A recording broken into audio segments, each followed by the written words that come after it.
lasa izy nakatapakazo dia nanenjika le akoholahy eraky ny tanàna izy rakizy dia riany dadabeany zany satria kakakaka be mihitsy le akoholahy dia mivoaky ny trano ny dadabeany dia hita ny voary dia ozy izy fa misy inona fa maninona izy nenjehanao amin'iny tapakazo iny dia ozy izy voaraka izy hoe ka io jerevo ny mamono kely vonoany le akoho kely itsy dia jereny maratra kely ny lohany fantsaingohany dia jerevany dadabeany le akoho kely dia hitany zany dia jerany voary izy dia tsikitsiky kely ary ianao elako ny raha ohatra ka kapohala amin'iny hazo be iny io akoholahy io dia maratra koa sady mety maty mihitsy ary dia ny sakambiny rakizy voary dia ozy izy hoe zao rehefa manaraka dia roahana fotsiny izy dia tsika koa zany rakizy raha ohatra ka misy mampijaly na mamono any am-pianarana na any manodidina antsika any dia tokony manao ohatran'le akoho kely miteny any amin'ny tompon'andraikitra na any amin'ny dada sineny na any amin'ny dada besibebe na any amin'ny zoky sy akaikintsika eo dia tsika izay manatrika an'izany mahita mamono kely na mamono an'ireny ankizy kely na manodidina antsika ireny na manao tsy mety aminazy dia tokony mandray andraikitra tsika izany hoe mba miteny aminazy hoe izao no tsy mety ataonao manasaraka raha misy miady fa tsy tsika indray koa aloha ny andeha hiady aminazy eo dia izay tsika rakizy tsy tokony hampijaly kely satria raha mampijaly an'ireny tsika dia mitovy amin'ny mampijaly an'i Jesosy ihany satria hafa ny manao hoe izay nataonareo tamin'ireny kely indrindra madinika indrindra ireny no efa nataonareo tamiko koa. Hitantsika izany ary jerentsika ao amin'ny Matio 5:20 ny andininy fa 7. Vakitsika amin'ny anaran'i Jesosy manao hoe dia maly ny mpanjaka ka hanao aminy hoe lazaiko aminareo marina tokoa arak'izay efa nataonareo tamin'ny anankiray amin'ireny rahalahiko kely indrindra ireny no nataonareo tamiko. Amen. Vavatsika. Jesosy io izay ny tantara foana entina ho an'ireto mpiara-mivavaka reto tamin'ireto ankizy reto. Ampianaro izay Jesosy ahay hanavaka ny atao hoe milaza fotsiny ny zavatra tsy mety ary manintsy izany sy ny atao hoe mamerina miady amin'ilay olona tokony ahitsy indray. Dia voninahitry ny anaranao ihany izany fahendrena ho azonay izany Jesosy. Amen.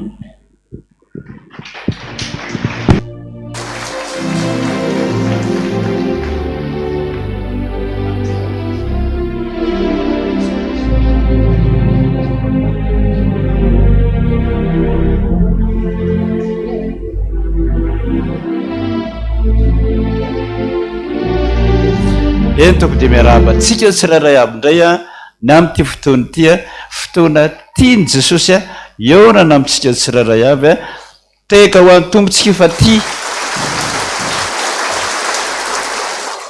tena tiantsika izy jery antsika isan'andro izy manasoa antsika isan'andro izy sotra Jesosy. Dia zareo efisaty reto moa dia mpandrindra ny asan'ny sampana rehetrarehetra dia amin'ity taona ity izy dia amorony sampana rehetra anao be miray aiza moa any an'ny rivony mamo zava-dehibe zany dia tsika moa dia mivavaka ho azy foana mba hita lalana sy andeha mipahendrena amin'ny fitaizana na zanantsika dia misaotra antsika tompoko. Eny tompoko mba itsika rehetrarehetra moa fa samy naheny daholo raha tsy diso samy ny fitopavahana faharoa angamba le nataon'i Jesosy hoe nanonofo izy le nanonofo hoe misaraka dada sy neny dia dada nanaraka olo-kafa dia nilozany Isaia ny mianaka dia nanonofy amin'izay izy fa niakatra mitototra tany an-danitra ambavo be dia avo be nandeha lalana volamena tonga mivavahadiny lanitra niona tamin'i Jesosy. Sokafan'i Jesosy amin'izay mivavahadiny lanitra dia zao ny tenin'i Jesosy hoe zany ny atao hoe paradisa ty, reo daholo ny tanànanareo, reo ny tranonareo, zany ny fiainana fahasambarana ty ka tsy alenareo eny mianaka aveo izy alaiko dia petraka ty an-danitra ty tsika sambatra toy zay any ambonin'ny tany eny anareo tsisy pia tsisy mpame sakafo dadanareo mandao anareo za tsy mandao anareo tsy aleonareo ve alaiko.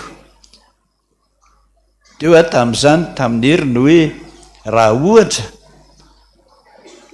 ka tianareo tokoa dia efa vonona zany ny any an-danitra andray anareo dia mitenena amin'i Jesosy nareo eny mianaka manao hoe eny Jesosy alaivo daholo zahay efa sorany any an-danitra any. Eny nametraka fanontaniana hoe raha miangona eto anao anoraty taratasy any hoe izahay dia efa vonona vavaka ho anareo zay hiditra amin'ny fanjakan'Andriamanitra ny fifaliana mandrakizay. Raha ozy hoanareo hoe mbola tsy mety dia mbala izao androany. Jesosy mitia antsika miresaka amintsika zay ny zava-dehibe.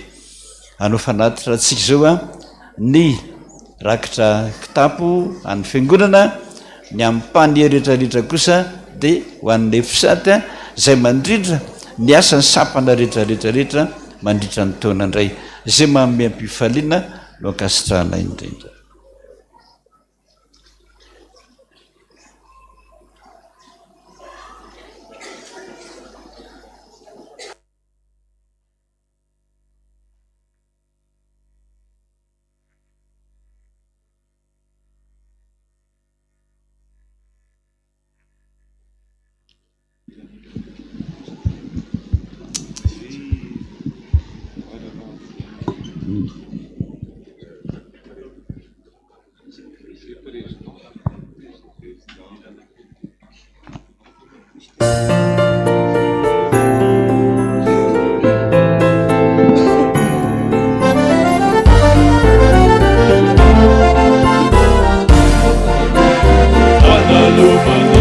Fandalovana ny fiainana ety an-tany, mandalo foana sy mialina tsisy ohatr'izany. Kararaty dia izao ny asa fanompony izay nomeny anao, hanasoavana ireo manodidina. Fandalovana ny fiainana ety an-tany, mandalo foana sy mialina tsisy ohatr'izany.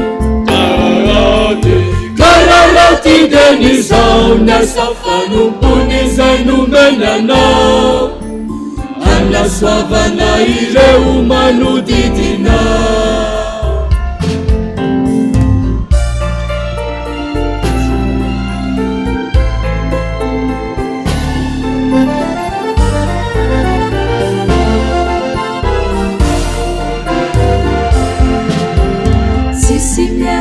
Si afapony ety an-tany, ka tsao aloha ny fanjakany sy ny fahatsarany.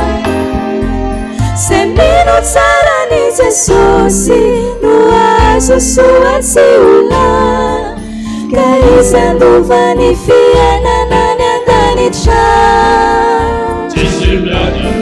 Tsisy miadana sy afapony ety an-tany, ka tsao aloha ny fanjakany sy ny fahatsarany.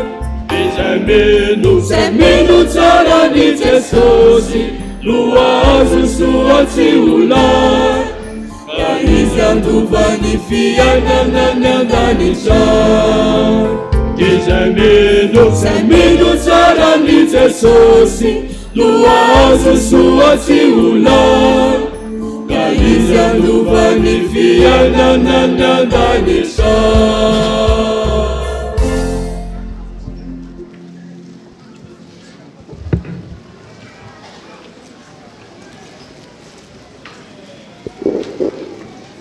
Dia faly miarabantsika rehetra vahoaka an'Andriamanitra amin'ny anaran'i Jesosy Kristy ary manonona ny fiadanany ho amintsika tsirairay avy.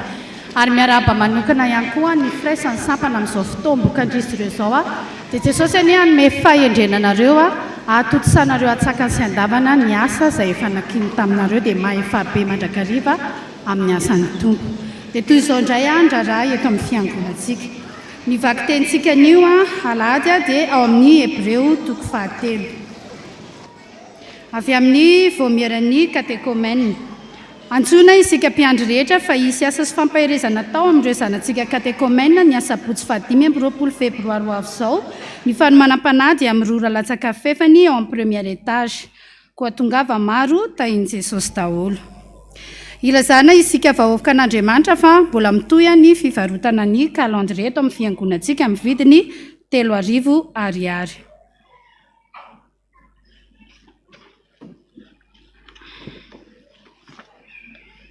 Avy amin'ny SL4. Ilazana isika vahoaka an'Andriamanitra fa mitohy indray ny tao-piasana 5,23 eo anivon'ny SL4 ko antsoina ireo mpikambana rehetra izay vonona noho ny asa mba hanavao ny fisoratana anarana. Ny feim-potoana fanatanterahana izany dia manomboka ny sabotsy voalohany volana febroary lasa teo ary mifarana ny sabotsy 12 febroary. Ny tsy fanavaozana ny fisoratana anarana dia midika ho fialana tsy ho isan'ny mpikambana. Antsoina ihany koa ireo rehetra mpiara-mivavaka feno 12 taona na efa mpianatra katekomena ka te hiditra ho mpikambana SL4 fa mandritra io feptaonio ny fandraisana ny mpikambana vaovao. Ny taratasy fisoratana anarana dia azo raisinao amin'ny efitrano 304 na ao amin'ny sekretera ny fiangonana na koa eny amin'ny mpikambana SL4 fantatrao. Ny fotoam-pivorian'izy ireo dia isaky ny sabotsy amin'ny 2 ora ka hatramin'ny 5 ora. Avy amin'ny Katezo na ny tanora zokiny. Ilazana ny mpikambana rehetra ao amin'ny sampana Katezo fa efa nanomboka ny 12 janoary lasa teo ny fanavaozana ny fisoratana anarana ary mifarana ny 12 febroary ho avy izao. Marina fa izay tsy manao izany dia averina ho toy ny manala ny tenany tsy ho mpikambana intsony. Antsoina ny zanaky ny fiangonana feliteno 12 taona no miakatra vonina hitory filazantsara amin'ny talenta nomeny tompo azy toy ny filalaovana tantara, ny firana, ny fitendrena zava-maneno sy ny sisa, mbola tsy any anatin'ny sampana ho tonga ao amin'ny sampana Katezo salle 316 3e étage isaky ny sabotsy hariva amin'ny 2 ora fa misokatra ny fampidirana ho mpikambana vaovao. Avy amin'ny Gaetam, antsoina isika rehetra mpikambana ato amin'ny sampana Gaetam mba hanavao ny fisoratana anarana ny alahady 12 janoary ka hatramin'ny alahady 30 martsa. Koa izay tsy tonga manatanteraka izany mandritra ny fotoana voalaza dia averina ho toy ny manala ny tenany tsy ho mpikambana intsony. Avy amin'ny CFF na ny Chorale Foibe. Ilazana ny mpikambana ao amin'ny Chorale Foibe fa ny fanavaozana ny fisoratana anarana dia nanomboka ny efa nanomboka ny asabotsy 12 janoary ka hatramin'ny asabotsy voalohan'ny volana mars. Mariana fa tsy misy olona hafa misolo tena fa ireo izay tonga ka vonana tanteraka ny asan'Andriamanitra ihany no afaka manao ny fanavaozana. Everina ho toy ny manala tena kosa izay tsy tonga manatanteraka izany mandritra ny feptaona voatondro. Koa satria efa vita ny fanatitra efa manoloana eto ireo mpanomponan'Andriamanitra anatanteraka izany dia manasa ndray aman-dreny amin'ny fahalorana izany.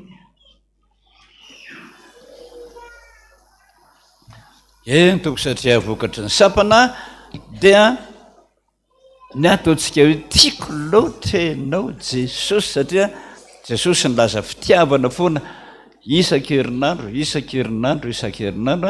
dia mamaly kosa ny sampana rehetra hoe tena tiana ianao Jesosy. Tsangatsika rehetra.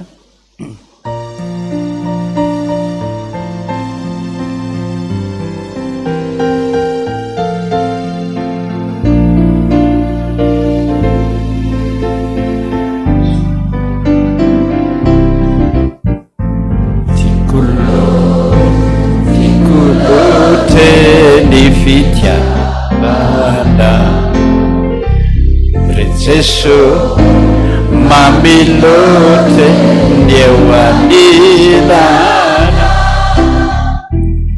nafitinia rafu nifa tena hampi watuku nifasua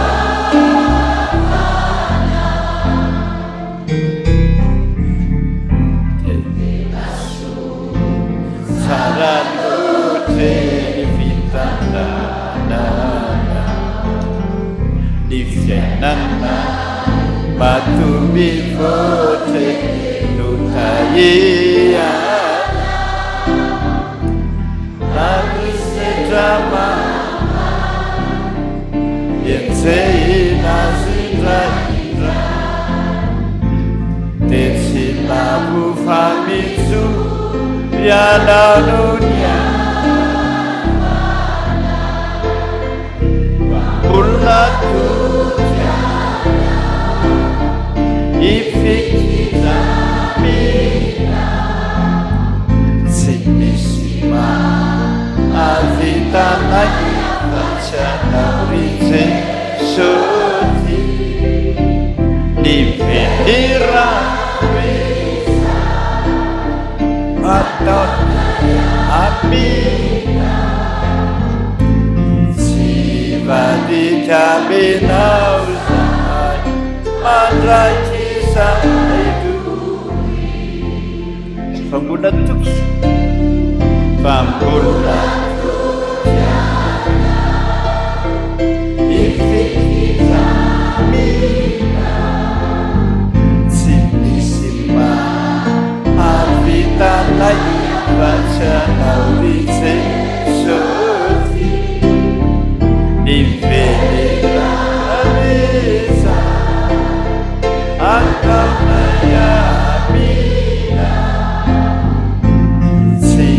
Vadicaminau sai mandrakisanaidu tekawantupsika vavakisika zany niranay rehetra Jesosy nirany sampana rehetrarehetrarehetra manakoako eo anatrehanao fefa nitahinao ny sampana efa nao marinonao foana ny teninao hoe mandehana am'izao tontolo zao nareo mitory ny filazantsara fa omba nareo mandrakariva ary mbola tsy nahita fahatyantoka ny sampana nandritra n'izany taona maro zany fa mbola nahazo tombony taminao nitahinao ny fianarany misaotra Jesosy nitahinao ny asa mandrarahany misaotra Jesosy ary de mbola nitahinao salama somatsara daholo de engane araka ny teniny teo tsisy mivadika aminao mandrak'izay doria misaotra Jesosy ny angatahako aminao mba mamindraha fo hampanota daholo zay olombelona ka manono tsy marina anatrehanao anao zay mampalahelo anao mpanomponao zay Jesosy de mba jereo zay asoavy zay taio zay voninahitra ny ho an'Andriamanitra rery ihany halleluia masina Jehova tompony maro enitra tany rehetra amen tanteraka tokony izany inarana ray sy ny zanaka ary petraka isika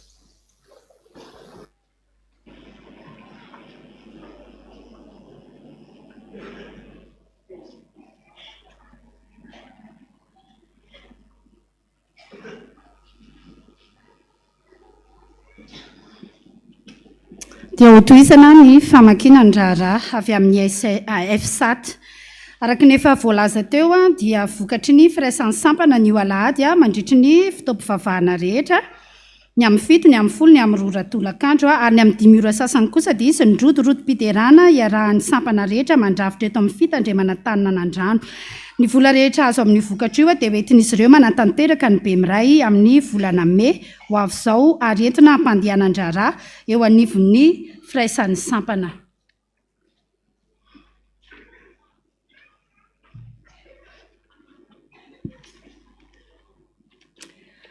Avy amin'ny promotion feon'Andriamanitra antsoina isika promotion feon'Andriamanitra rehetra fa ny fifampiarabanana tratra ny taona vaovao dia atao ny sabotsy 15 febroary avy izao amin'ny 7 ora maraina eny amin'ny La Capucine Ambohimalaza koa samy mitondra ny sakafo sahaza ho azy ny tsirairay.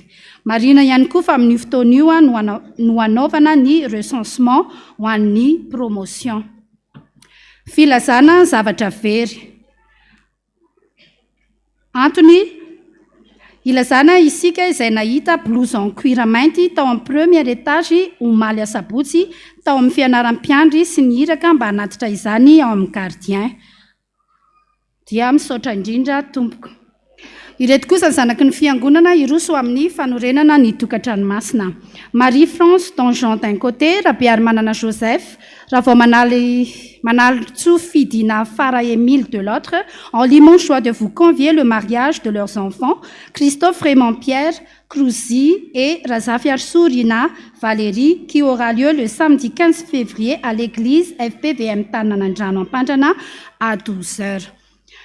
Rasafindra miadana Gisèle andaniny radifera sedy fanomezana mianatavy ankilany dia faly manasinareo anatrika ny fanamasinany fanambadiany zanany ary indray tapo aminy raha manantsoa Jacques Edisy radifera rasoa ary fetra saondra izay ho tanterana eto amin'ny fiangonantsika ny sabotsy 2 febroary amin'ny 12 ora atoandro.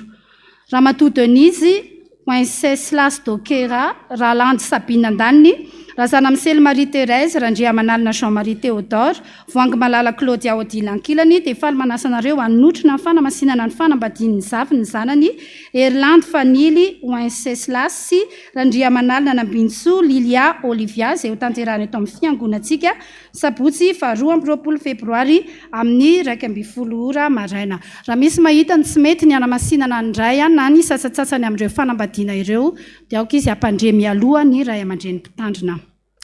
Filazana manjo amin'ny finoana sy fitsanganany tena maty no hampandrenesana antsika ny fodimandry nreto mpanompon'Andriamanitra manaraka ireto.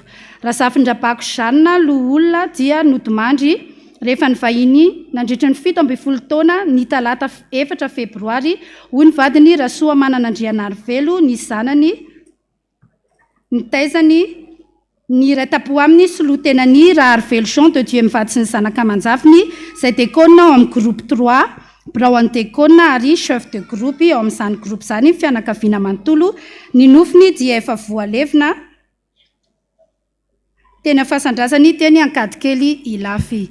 Ny rado Andriamandimbisoa dia nodimandry rehefa ny vahiny 10 taona teto antany hoy ny ratapo aminy fianakaviana manontolo ny nofiny dia efa voalevina ny alatsinainy 7 ny volana febroary lasa teo teny amin'ny fahasandrazany Mahatsinjo Avaradrano. Andrianarisaina Stefason Ajanirina dia nodimandry rehefa ny vahiny 15 taona teto antany hoy ny vadiny Rafaraniaina Fanjamalala ny zanany fianakaviana manontolo ny nofiny dia efa voalevina teny amin'ny fahasandrazany Ambohimalaza Anjozorobe ary ny fianakaviana dia namela fararakitra Ray Alina Ariary. Andriamanitra tompony fampiononana ny ampionona ireo fianakaviana tramanjo. Dia toy izay indray andraraha teto amin'ny fiangonantsika voninahitra dia ho an'Andriamanitra irery ihany.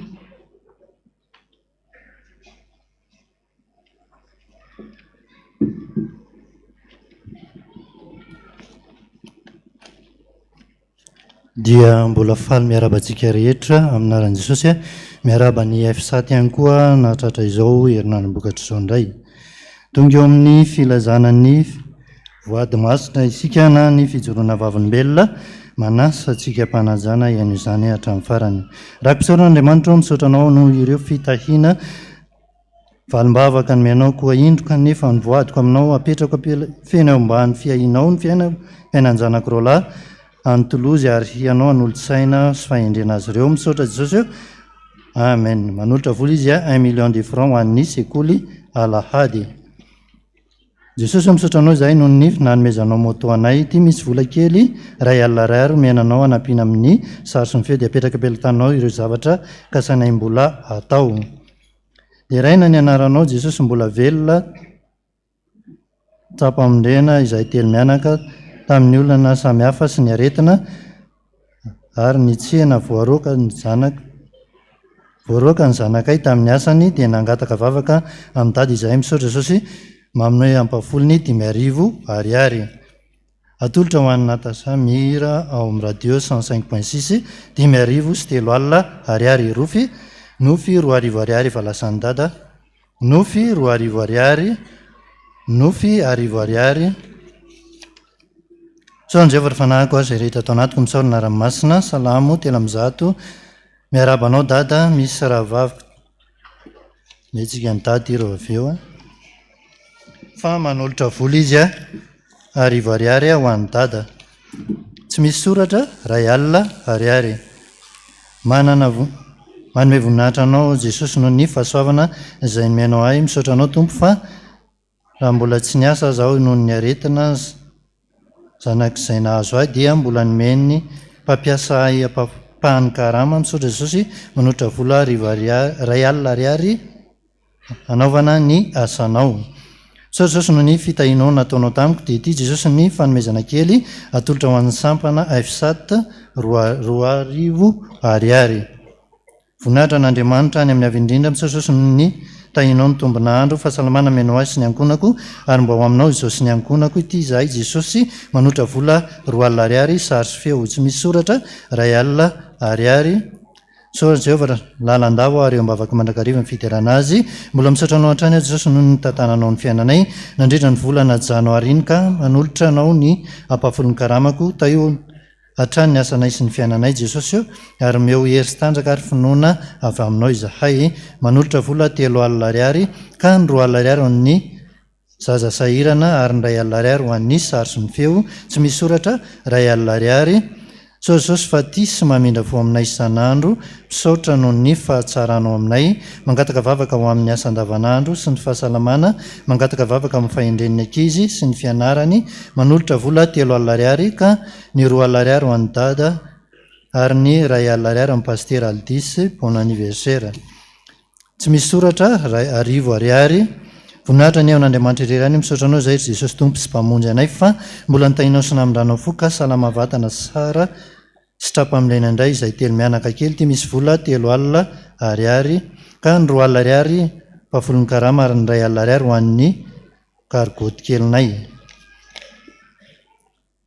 ary any amin'ny loharano miboboka no hitondrany azy so jesosy fa mbola natratra ndraiky amin'ny 20 taonako misaotra fa nilamimasoama tsara ny première semaine de stazeko sady laicite de stazy nangatako mihitsy no menao ahy mangatako mba ho tantaninao foana ny diako sady ataonao olohany ao fa tsy rambony so jesosy manotra vola 2 alina ariary ho an'ny dada voninahitra ao n'andriamanitra ireriany ty jesosy ny ampafolony atolotra anao mba anoanana ny asan'andriamanitra misaotra ray eo vola 5 sy 2 sy 2 alina ariary jesosy izay alehanao no alehako paster promotion rota efa natokako anao ny androko rehetra jesosy raha mety ianao dia mba ome moto izahay anaovana ny asanao fa mandeha tongotra adiny 4 any ambanivohatra any mamonjy fiangonana kanefa tsy kivy fa hiezaka anao izay hafaly anao satria efa nataonao rota vonony ty mpanompo vavinao satria momba anay ianao amen manotra vola 2 ariary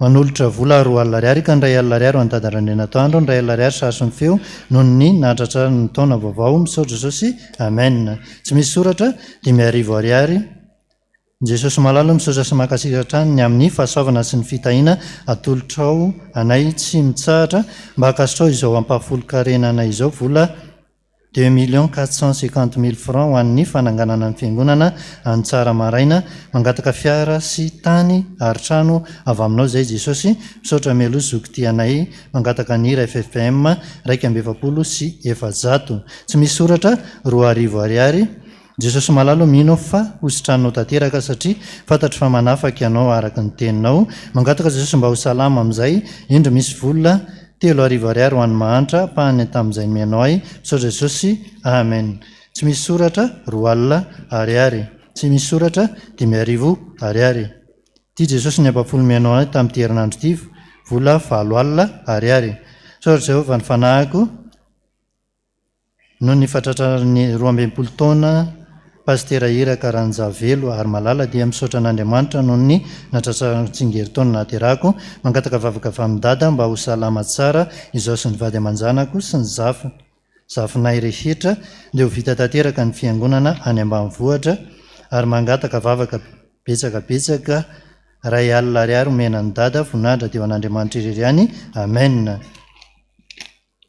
so jesosy noho ny famindraponao taminay fa tena mahagaga sy takatry ny sainay ny fitiavanao raha mpisaorana 9 alina ariary ananganana anaovana ny sary sy ny feo ho an'andriamanitra ny voninahitra ireriany ty indray ny ampafolo ny karamako ray volana janoary lasiny vola 3 alina ariary fandraisana anjara sary sy ny feo tsy misy soratra 2 ariary rako mpisaorana misaotra jesosy tamin'ny soa izay nataonao taminay fa namaly vavaka ianao kiny jesosy misy rako mpisaorana tolotra ianao vola 2 alina ariary ka ny 5 ariary ho an'ny dada 5 ariary ho an'ny fotoan-tsarobidy voninahitra n'andriamanitra ireriany amen fitambarany 2 alina ariary voninahitra ny eo an'andriamanitra ireriany ity indray jesosy ny ampafolon'izay ny menao ahy vola 5 sy 2 alina ariary mangataka vavaka ho an'ny sarla anao fanadinina ho an'ny asa any Kanada raha pitso alatsinainy ny atolotra ho an'ny F7 ny vola 5 sy 2 alina ariary saora jehovah ary fanahiko ary zay rehetra atao anatiko misaora ny narany masina miarabanao dada misy ty menany dada fantsiana vao meran'ny katekomena tsy 25 février le izy a fa 15 février zany le asan'Andriamanitra atao amin'ny catéchomène. Dia ny amin'ilay blouson jean mainty eo zany a efa ao koa le blouson a. Dia izay indray ny voantsika androany a teto amin'ny RDC a misy 9:30 rihana voaloha 3:20 rihana faharoa sivy a rihana faefatra sivy a fitambary 7:70 voninahitra dia hon'Andriamanitra irery ihany. Amen.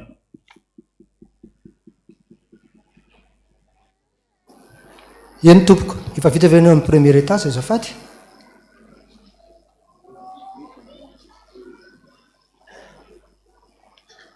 Mbola tsy vita. Mandra-pavitany eo amin'ny premier étage dia ataontsika ny raha hoe ninonino hitsanga Jesosy na ny lanitra ao manga Jesosy ao amin'ny firana FFPM.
Eny tompoko mijory eto ny tena dia maneho fisaorana sahady amin'ny anaran'ny firaisan'ny sampana ny amin'izay nataonareo rehetra ho fanohanana amin'izany asa fandrindrana ny asan'ny sampana izany. Ndariva dia mbola manentana ihany koa mba hahatongavantsika rehetra hanatrika ny rodorotom-piterana manomboka amin'ny 5 ora fa tsy amin'ny 5 ora sy sasany. Izay ny voalohany. Faharoa, mijory ihany koa ny tena manomity ny sary sy ny feo. Amin'ny herin'ny androany isika dia hanatanteraka procession araka ny fandaminana ao anatin'ny calendria fanatanterana ny asa eto anivon'ny fiangonana. Koa dia manentana antsika mahasahy mitondram-bavaka amin'ny fanatanterana izany procession ny sary sy ny feo izany. Tsara marina, efa mipetraka ao amin'ny rihana voalohany ao ny tele lehibe anankiray avy any ampitan-dranomasina. Mino fa hitany ao amin'ny rihana voalohany izany a, manatrika antsika rehetra ny tele lehibe anankiray efa napetraka. Efa nisy ihany koa ny fitaovana maro samihafa izay efa novidiny, efa nanatanteraka ny fividianana ny fitaovana isika, napetraka tany amin'ny 4e, misy aty amin'ny rez-de-chaussée, misy ihany koa any amin'ny premier étage sy ny 2e étage ihany. Efa natao aloha ny savaranando nentina nanatanterana izany fividianana ny fitaovana izany, etsika manatsara tsikelikely izany fitaovana anatin'ny fiangonantsika izany. Koa dia manentana antsika amin'ny enan'io anatanteraka ny procession indray amin'ny sary sy ny feo voninahitra Andriamanitra irery ihany. Misaotra indrindra tompoko.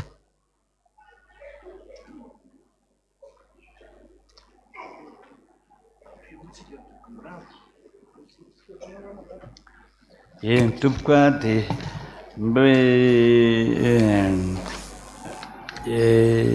raha tsy vita daholo nofo rehetrarehetra dia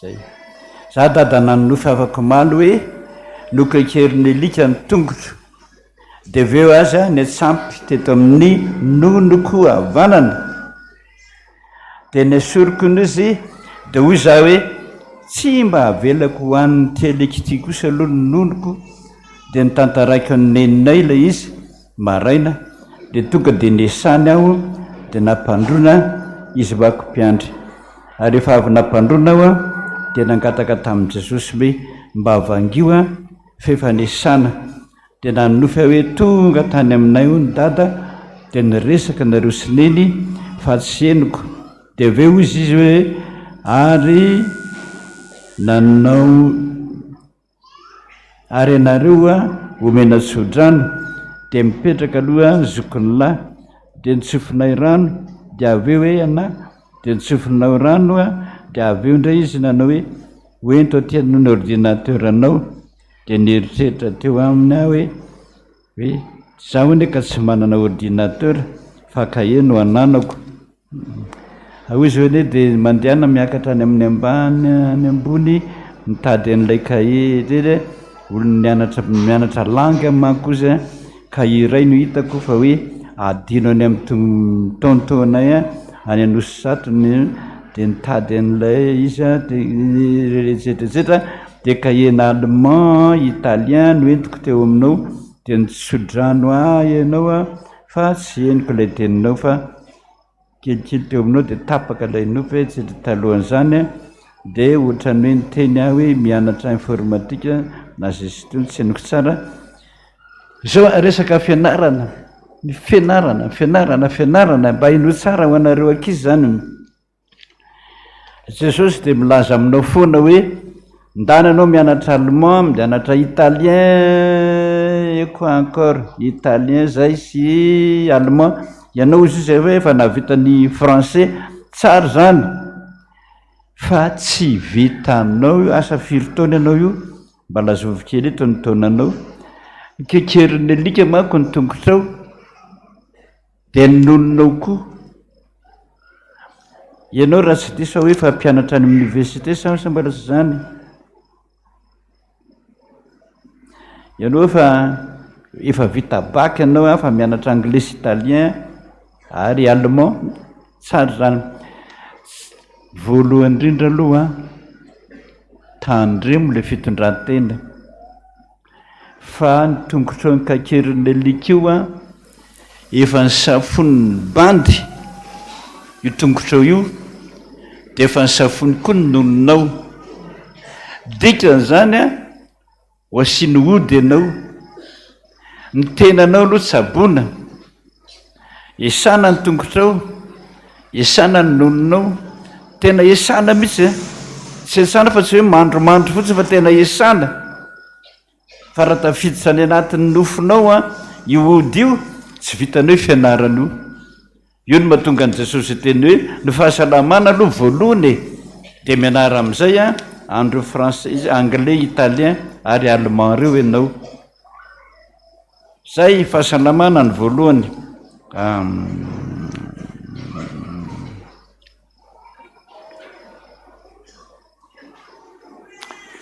tia miresaka pipi daholo eo an-trano nareo menakavy rehefa manaraka miresaka ny dada fa zavatra mahatsiravina be zany sady nylazainao ato koa tena misy tokony ho anao rery fa tsy lazaina ny be sy ny maro za nanofo tata hoe nivavaka tato am-piangonana hony dia tonga ny fitaovana fandraisana fanasan'ny tompo dia nitsangana keny aloha daholo nakelina lehibe nandray dia gaga be hony fa maninona no mofo fotsiny no zaraina dia hony hoe rehefa zany ihany dia aleo iandro farany aho vo aka tena mitovy an'ilay any amin'ny katolika mihinana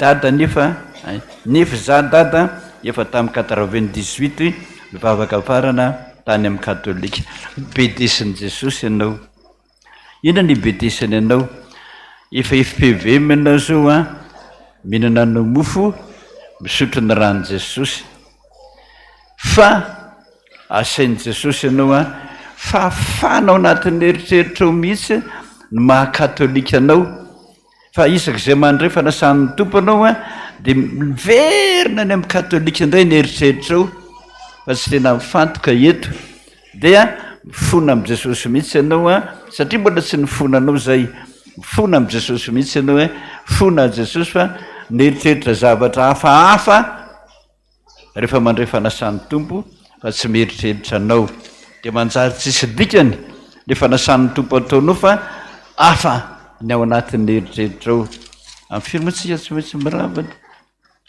amin'ny firmo miditra rehefa avy eo ay amin'ny sivy sasany tompoko za data nanofo hoe nisy anjely be dehibe manodidina ary jesosy zay teo nelalelandreo anjely reo sy fotoana nanofy an'izany misaotra jesosy mamangy ane jesosy nidikan'izany mamangy anao zanyzanako zany a de mivavah foana de misaora azy tatata nanofy hoe nisy rahona mainty be ono teo amin'ny abakabaka de orahana io anefa arahana tselatra tafitra ka sady miamidina manakaiky ana no matahotra be ono za ka nivavaka de gaga nefa za rehefa vita nivavaka fa ritra sava ono lay rahona mainty be teo a de abakabaka mamirapiratra ono ny tao ambadika lay rahona sady nisy volana ray mazava be de nisy anjely nidina avy any amin'ilay volana sady niteny hoe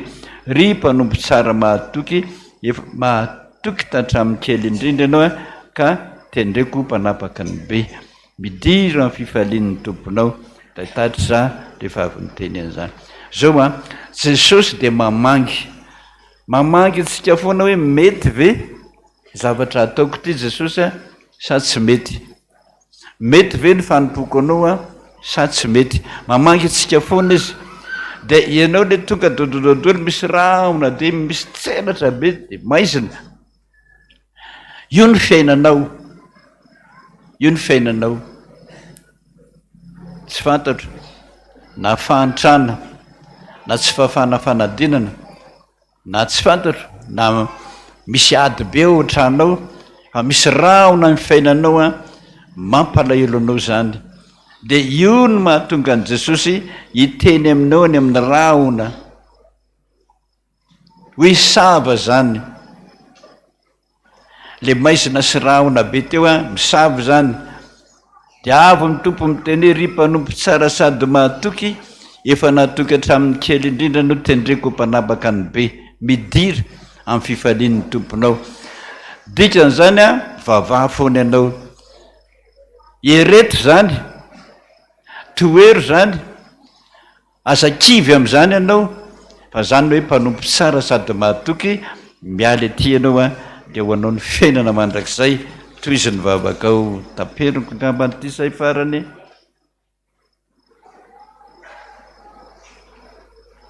ty ngambany sara ty mifarany azafady efa taona ely zay data marary migraine marary andoha be zany migraine zany ary nisy fotoana raha vao nanao crise be a efa intelo angambo zay niteny foany jesosy hoe alaiko anao le crise be milonao io zany a tsy tantinao de jesosy hoe alaiko anao rehefa tsy mibebaka ny vady amanjanakao zay zany le afatra ataon'i jesosy amintsika hoe zay tsy mibebaka fa maditra ohatran'lay saram-panambadiana teo ane nataony hoe hoenjehiko any izy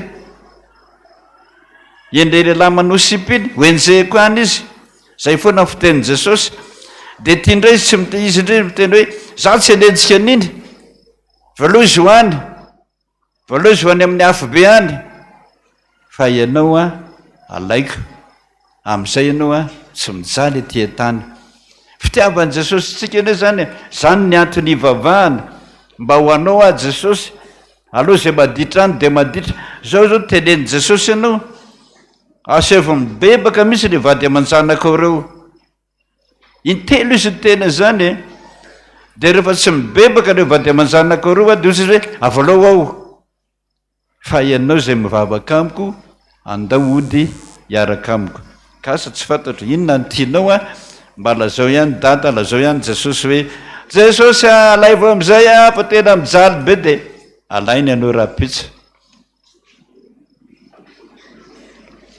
okangam'izay okzay okzay fa lany ny fotoana atsika tsangantsika rehetrarehetrarehetra raha iso atompo fa tena teo mpanomponao tsangantsika rehetra no zany ery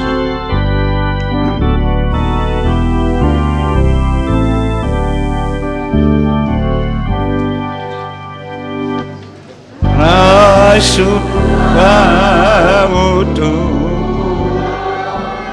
fate rasiko ny androko soko ny andro kanarano fo kanarano foiza vavatsika misaotra Jesosy misaotra anao satria miditra any amin'ny fiainana rehetra ianao ny any ampianarana rehetrarehetra any Jesosy dia misaotra zany ny elan'ny tanoranao manolo-tsaina manolo-pahendrena misaotra anao koa mijery ny aretiny sy ny tsy fahasalamany ary lazainao foana Jesosy fa rehefa tsy bebaka ary rehefa dia manjanaka ireo ianao mekaraty efa maika ane ianao Jesosy andray anay maika ny andray anay ianao dia mitsimpona anay tsirairay avy mijery anay tsirairay avy dia mahafantatra ny olona tena mivavaka aminao tendrenao hoe midira ty andray ny fiainana mandrakizay zany ny fifalianay na malahelo azy zay ety na tsy manana zay ety na manana aretina tsy azo trano zay ety dia tonga ianao mandray tanana anay hoe iza ny tianao tsy alenao ve miakatra ty amiko ty fa aza rarahina izay aretinao any misaotra Jesosy mijery anay tokoa ianao raha mitady zay mahasoa anay ka dia misaotra anao zahay eny na dia ny fiainanay ho avy rehetrarehetrarehetra aza dia ampafantarinao anay zay zay mivavaka dia mivavaka zay tsy mivavaka aloha tsy mivavaka any fa avojeo ny tenanao efa ho avy misaotra Jesosy mampitandrina foana ny fiangonana be dehibe ny tsy voalaza teo Jesosy fa za kosa mino fa raha tsy voalaza teo ary zany satria tsy ampiny fotoana dia mbola hiteny aminy ianao mahazavazava kokoa aminy na tsy ampy arany fotoana eonanay Jesosy ndreto izay rehetrarehetra ary Jesosy mitodika any aminao indray araka ny teninao isan'andro san'andro Jesosy hoe lay vavaka ray minitra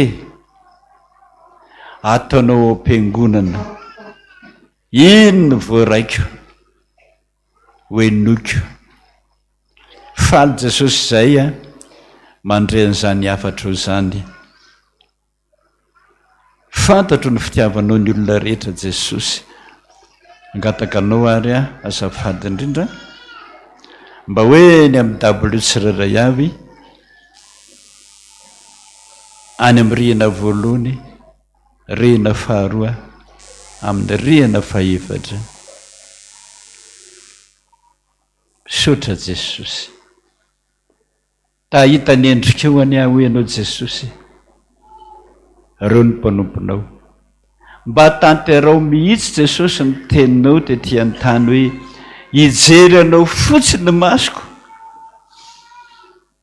anasoanao azay tena mila valiny avy any aminao ny ny olona mangetaetanao any ny olona fa mba jereo izy raha tsy tapitra voavaly ary ny vavaka olazainay ianao Jesosy milaza fa hijery anao fotsiny zay mahita anao fotsiny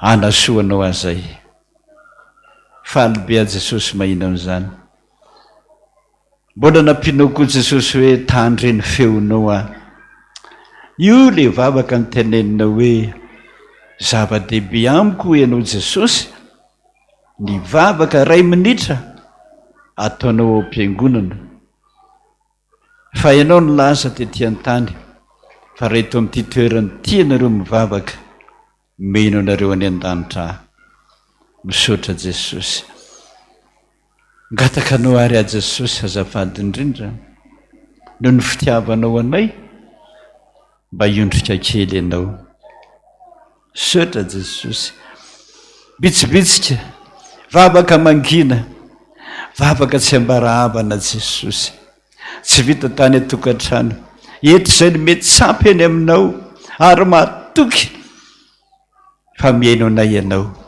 araka ny teninao hoe ninninona angatanareo amin'ny anarako ataoko izany. Ianao era-ny vavaka i Jesosy.